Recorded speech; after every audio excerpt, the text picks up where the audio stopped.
ಬನ್ನಿ ಗೆಳೆಯರೆ, ನಾವು ಈ ದಿನ ಭದ್ರಾವತಿ ನಗರಕ್ಕೆ ಬಂದಿದ್ದೀವಿ.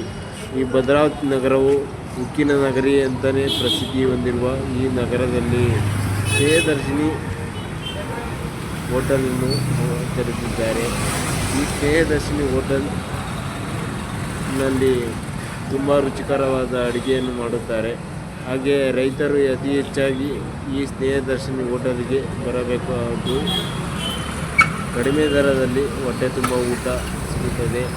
60 ರೂಪಾಯಿಗೆ ಫುಲ್ ಮೀಲ್ಸ್ ಸಿಗುತ್ತೆ. ಒಮ್ಮೆ ಭೇಟಿ ನೀಡಿ.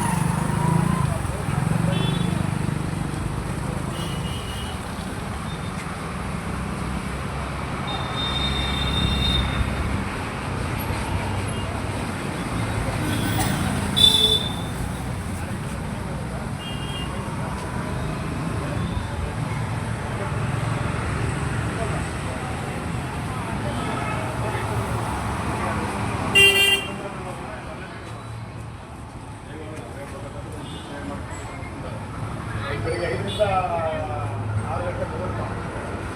ಇಲ್ಲ ಬೆಳಿಗ್ಗೆ ಟಿಫನ್ಗೆ ಹೋಗೋಣ. 9 ಗಂಟೆ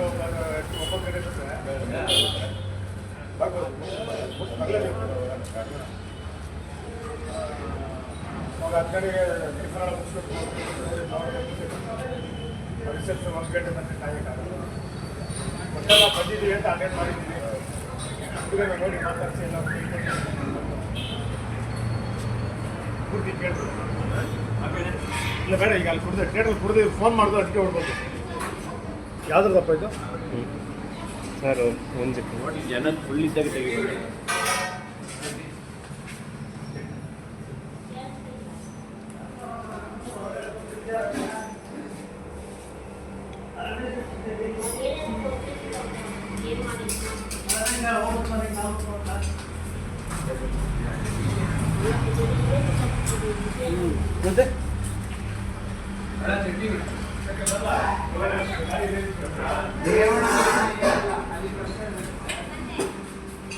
ಮತ್ತೆ ಅಮ್ಮ ನಮಸ್ತೆ. ಅಮ್ಮ ನಮಸ್ತೆ. ಅಮ್ಮ ನಿಮ್ಮ ಹೆಸರು? ಕೋಟಮ್ಮ. ಅಮ್ಮ ಇಲ್ಲಿ ಸ್ನೇಹದರ್ಶಿ. ಅಮ್ಮ ನಮಸ್ತೆ. ಅಮ್ಮ ನಿಮ್ಮ ಹೆಸರು? ಸಂಗೀತ. ಅಮ್ಮ ಎಷ್ಟು ವರ್ಷದಿಂದ ಕೆಲಸ ಮಾಡ್ತೀರಾ ಸ್ನೇಹದರ್ಶಿನಿ ಹೋಟೆಲಲ್ಲಿ? 5 ವರ್ಷದಿಂದ ಮಾಡ್ತೇವೆ. ಅಮ್ಮ ಊಟ ಹೇಗಿದೆ ಇಲ್ಲಿ? ಚೆನ್ನಾಗಿದೆ. ಏನೇನು ಮಾಡ್ತೀರಮ್ಮ ಇಲ್ಲಿ ಊಟ?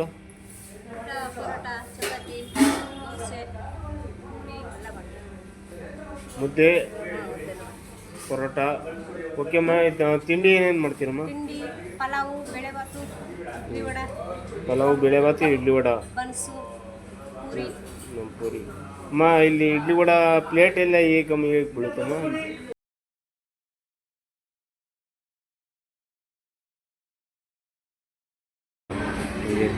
ಸರ್ ನಮಸ್ತೆ. ಸರ್ ನಿಮ್ಮ ಹೆಸರು? ಶೇಖರ್. ಸರ್ ಈ ಭದ್ರಾವತಿಯಲ್ಲಿ ಸ್ನೇಹದರ್ಶಿನಿ ಹೋಟೆಲ್ ಮಾಡಿದ್ದೀರಾ? ಅದು ಹೇಗಿದೆ ಸರ್? ಊಟ ರೈತರಿಂದ ಹೇಗಿದೆ?